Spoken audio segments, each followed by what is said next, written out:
Avis vascular centre మన దేశంలోనే the best varicose vein hospital. Hi Komara, నమస్తే. నమస్తే అన్న. కొమరక్క అంటే మిమ్మల్ని కొన్ని కోట్ల మంది గుండెల్లో పెట్టుకున్నారు ఆ పేరుతో. బట్ ఈరోజు నాకు కొమరక్కతో పని లేదు, కొమరక్క ప్రస్తావన అవసరం లేదు. నేను ఈరోజు కొమరంతో మాట్లాడాలనుకుంటున్నాను. సో ఇంటర్వ్యూని అలాగే పంపిద్దాం. Thank you. నాకు మీరు ఒక పాత ఇంటర్వ్యూలో మాట్లాడుతూ బీహార్ వాళ్ళ ఉండే ఏరియాలో మీరు మూటలు మోస్తూ వాళ్ళ బాత్రూంలో కూడా కడిగేవాళ్ళని, నెలకి 4,000 రూపాయల జీతం అని ఒక మాట చెప్పారు. నేను ఇరుముడి థియేటర్లో కూర్చొని సినిమా చూస్తున్నప్పుడు మీ ఎంట్రీ ఉంటుంది, అంటే హీరో గారు కొట్టిన తర్వాత ఇంటర్వ్యూలకు ముందు తిరణాల్లో అట్లా ఎంట్రీ ఉంటుంది.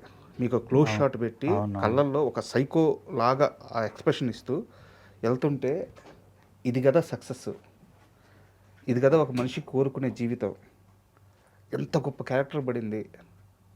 ఊహించారా ఆ రోజు నుంచి ఈ ప్రయాణం వరకు ఎప్పుడైనా? అట్లాంటి నాకు ఇట్లా అనిపిస్తుంది. నాలో నిజంగా ఎవరు నాకు, అంటే నేను బ్యాక్ వెళ్ళిపోయిన బాత్రూమ్ల దగ్గరికి అట్లా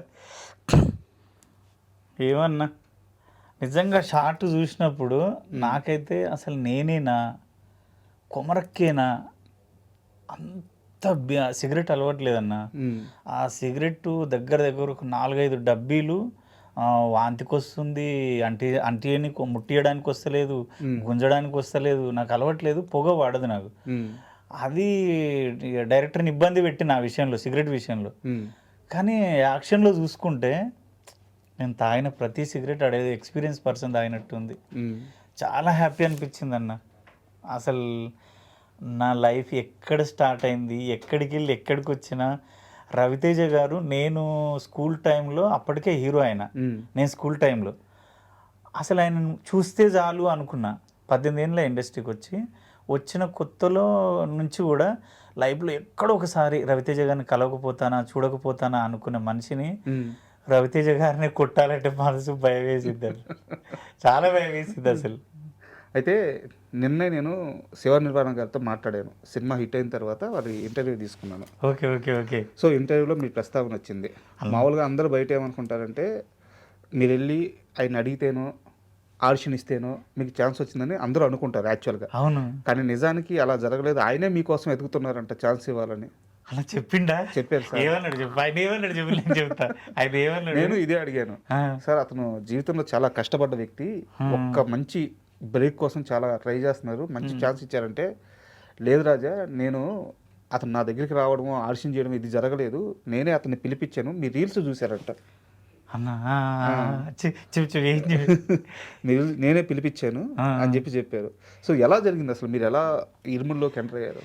అయితే నాకు మైత్రి అంటే అది ఒక పెద్ద బ్యానర్, పెద్ద ఆఫీసు, పెద్ద బ్యానరు.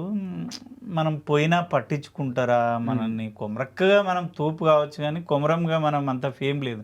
42 సినిమాలు చేసినాం కొమరంగా, కానీ ఆయన మనకు అంటే రికగ్నేషన్ క్యారెక్టర్ వాళ్ళే మనం చూస్తారని జర నేను ఆఫీసులు తక్కువ తిరుగుతా, పరిచయం ఉన్న వాళ్ళనే ఆడు బతిమలాడుతా, ఏదో అన్న తమ్మి అనుకుంటా తిరుగుతా, కానీ ఆఫీసులు తక్కువ తిరుగుతా. నాకు ఒకరోజు సురేష్ గారు కో డైరెక్టర్ ఫోన్ చేశారు, మీరు ఇట్లా జబర్దస్త్ కొమరక్కనేనా అంటే, అవును సార్ అన్న. అంటే మైత్రి నుంచి ఇరుముడి అని ఒక సినిమా తీస్తున్నాము, నా రవితేజ గారి హీరో, మీరు రండి అన్నాడు. అంటే ప్రామిస్గా నాకు శివ నిర్వాణ సారు ఆయన పేరు కానీ ఆయన ఇన్ని సినిమాలు తీసిన కానీ నాకు తెలియదు. ఓకే, నాకు ఫస్ట్ ఏమీ తెలియదు. అంటే నేను ఒక 2 టైమ్స్ ఫోన్ చేస్తే పోలేదు. నాకు జబర్దస్త్ ఉండే అప్పుడు ప్యారడైజ్కు ఒక 85 డేస్కు నేను అగ్రిమెంట్ చేసిన అన్నాడు. అంటే చేయలే, మాట్లాడినా అయిపోయింది, అమౌంట్ మాట్లాడినా 85 డేస్ అన్నారు. నాకు అక్కడ మాట పోతుంది, శ్రీకాంత్ అన్న జర నాకు క్లోజు, అన్న దగ్గర మాట పోవద్దు, ఆయన ముందే టైం సెన్స్ లేని వాళ్ళని నమ్మడు, ఇబ్బంది పెట్టొద్దని నేను అక్కడ ఫిక్స్ అయి ఉన్నా. పోకపోతే కో డైరెక్టర్ గారు మళ్ళీ ఒకసారి ఫోన్ చేసి, ఒకసారి నువ్వు ఆఫీస్కి రా అన్నాడు. ఆఫీస్కి రా అంటే పోయినాక అక్కడ కూర్చున్న కో డైరెక్టర్ సురేష్ గారే పిలిచి ఆ కెమెరా విష్ణుని పరిచయం చేసిండు. అయ్యో కెమెరామెన్ అంటే చిన్నగా ఉన్నాడు ఆయన, కెమెరామెన్ అంటే పెద్ద ఏజ్ అనుకున్నా, యంగ్ ఏజ్. అంటే సరే మాట్లాడి నాకేం అర్థమైతలేదు. మైత్రి నుంచి నాకు కాల్ రావడం ఏంది, నన్ను ఎందుకు పిలుస్తారు వాళ్ళు? ఏదో నేను లీడ్ గెటప్ వేస్తే కదా, ఏదైనా గే క్యారెక్టరు ఏ క్యారెక్టరు ఏదో అంటే ఆ దానికి సంబంధించింది ఏమైనా ఉంటుందేమో అనుకున్నా. అదే అనుకుని సాటిస్ఫై లేను నేను. డైరెక్టర్ వచ్చిండని లోపలికి తీసుకెళ్ళారు. సార్ మాలలో ఉన్నాడు. సార్ మాలలో ఉంటే పోయినాం, కూర్చున్నాక సార్ వచ్చిండు.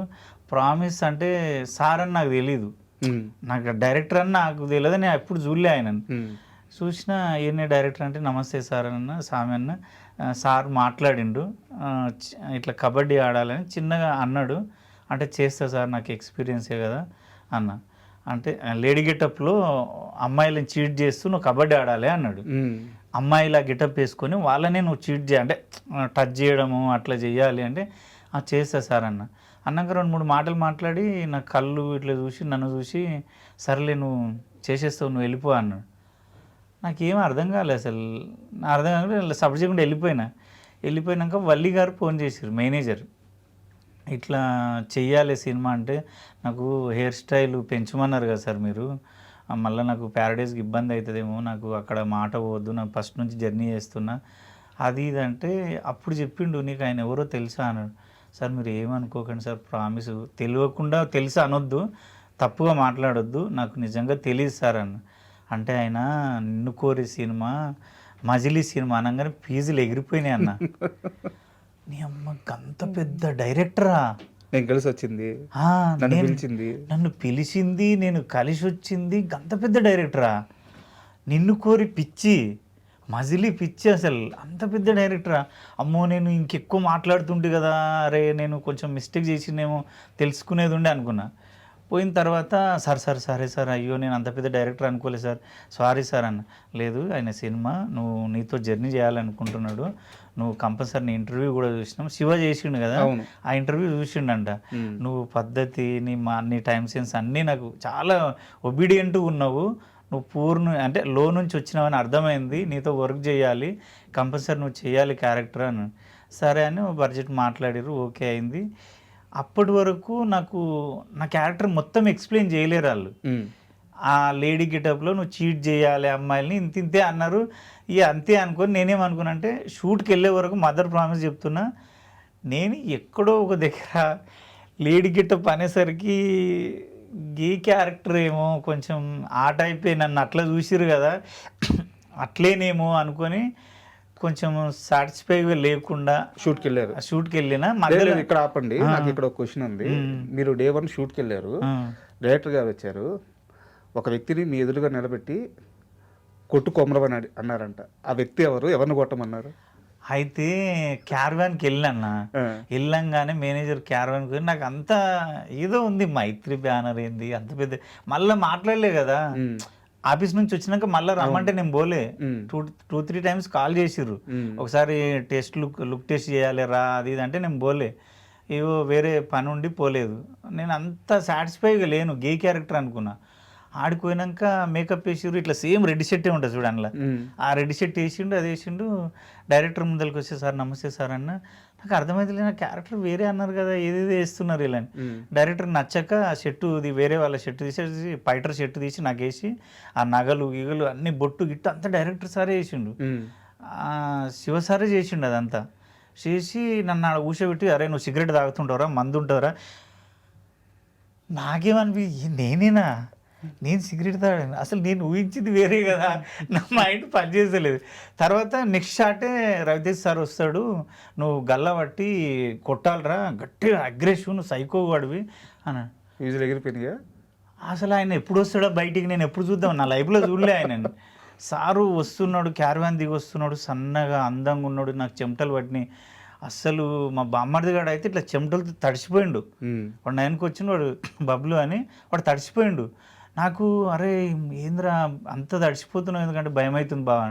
ఇట్లా చూసిన నమస్తే సార్ అని మాట్లాడే టైం కూడా లేదు. షార్ట్ రెడీ, ఓకే గల్లబట్టి అమ్మ నేను కొడతానా అని అక్కడ ఒక బూత్ ఉంది అనేసి, ఏం కాదు సార్ నీ కాల్మొక్త సార్, నేను అనలేను, నాతోటి అవుతుందా సార్ అని. కొట్రా నువ్వు చెయ్యి అన్నాడు. ఏమన్నా కానీ గల్లబట్టి అవన్నీ సింగిల్ టేకే అన్న, అవన్నీ సింగిల్ టేకే. నాకు భయం కన్నా ఏమైందంటే, అంత పెద్ద వ్యక్తిని గల్లబట్టి కొట్టేదానికన్నా ఎక్కువ భయం ఏడుందంటే, సింగిల్ టేక్లో ఓకే కాలేదు అనుకో, మళ్ళీ ఆయన పెద్ద అయినా కదా, ఆయనని ఇబ్బంది పెట్టినట్టు అవుతుంది. ఏమనుకుంటారో మనం సింగిల్ టేక్లో ఓకే చేసేయాలి, ఏమన్నా కానీ భయం భక్తి అవన్నీ పక్కన పెట్టు. నువ్వు సార్ నిన్ను నమ్మిండు అని ఆ ఫైటు అది ఆ కొట్టేది టెంట్లకి వెళ్ళి బయటకు వచ్చేదా కొట్టినా కొట్టి ఏడ్చుకుంటూ పోయి డైరెక్టర్ కాలు మొక్కిన, సార్ నేను ఓపెన్గా చెప్తా జరా, నేను ఉన్నది ఉన్నట్టు మాట్లాడతా సార్, నేను అట్లా స్టైల్గా అట్లా ఉండదు నాది, నీ కాలు మొక్తా సార్, నేను నీ అన్న కాదు నీ తమ్ముడు కాదు, నేను ఎవ్వడో 18 ఏళ్ళ నుంచి నా ఫ్రెండ్ సర్కిల్లో కూడా ఎంతోమంది నా గురించి ఆలోచించలేరు. నా రూమ్లో తిన్నోళ్ళు అంటే మామూలుగా నాతో జర్నీ చేసిన వాళ్ళు కూడా నాకంత కొమరంగాడి దగ్గర ఇంత ఉంది దమ్ము ఉంది వీడు చేయగలడనే క్యారెక్టర్ ఎవ్వరు ఇవ్వలేదు. దండం పెట్టినా నాకు బల్బ్ అయితే లేదన్న, నువ్వు చూస్తావు బల్బ్ ఉండదు. కాళ్ళ మీద పడిపోయారా? కాలు మొక్కేసిన, ఏడ్చిన, సార్ నా గురించి నేను ఎవ్వడు నాకు ఎందుకు ఇచ్చిన ఇంత పెద్ద క్యారెక్టర్. అప్పుడు చెప్పారంటగా అసలు మీ క్యారెక్టర్ మొత్తం? అప్పుడు చెప్పిండు, అరే ఏడవకరా నువ్వు, నీ మంచిగా చేసినవరా ఇందాక షాటు నాకు బాగా నచ్చింది, అట్లే చేయి, నువ్వు మంచి స్టార్ అవుతావు ఈ సినిమాతో అంటే నాకు ఫీజులు ఎగిరిపోయినాయి. అంటే దేవుడే ఆయనకు సార్కి అట్లా ఇప్పించిండా, మైండ్ నా మీదకి దొబ్బిండా, నా కష్టం చూడలేక మస్తు ఏడిపొచ్చిందన్న. సూపర్. నేను ఎంతోమందిని తెలుసా నా గురించి నువ్వు నేను కలిసి ఒక 18 ఏళ్ళ నుంచి జర్నీ చేస్తున్నాము, నిన్ను కాళ్ళు మొక్కి ఏళ్ళు మొక్కి దండం పెట్టిన నువ్వే నన్ను పట్టించుకోవట్లే, నా స్టామినా తెలుసు నీకు, నువ్వే ఇవ్వట్లా, అసలు నువ్వెక్కడో ఆయన ఎక్కడో నేనెక్కడో, ఆ సార్కు నాకు పరిచయం లేదు, అంత పెద్ద క్యారెక్టరు. ఈ విషయంలో అయితే నిజంగా చెప్పనన్నా నాగులుగాడు అనేది అసలు జీర్ణించుకోలేకపోతున్నాను. కొమరక్కగా నేను ఒక పీక్స్ డబ్బులు చూసినా ఫేమ్ చూసినా అదంతా ఎంజాయ్ చేసిన, కొమరంగాడిగా మిగిలిపోయానే వాడు ఎవరికి తెలియదు అనే బాధ ఉండే, అది సార్తో తీరిపోయిందన్న.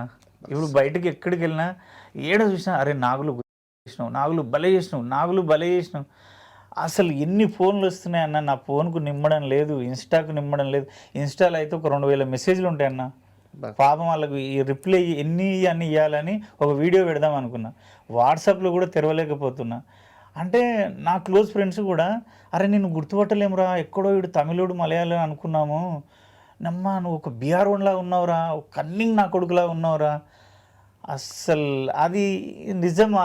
మీ జీవితంలోకి ఆయన దేవుడిలాగా వచ్చారు. నిజంగా దేవుడు అన్న. నేను ఒకటి చెప్తా శివ సార్, నిజంగా చెప్తున్నా, నేను బ్రతుకున్నంత కాలం నేను మిమ్మల్ని మర్చిపోతే చిన్నగా మీకు రెస్పెక్ట్ మీరు పిలిచినా పలకకపోయినా నేను బతికి వేస్ట్ సార్ ఈ భూమి మీద, అదైతే చెప్పగలుగుతా. అంత గౌరవం. ఇంకా ఆయనకు సొంత అన్నదమ్ములు మన తోడబుట్టిన వాళ్ళే మన గురించి పట్టించుకోరు.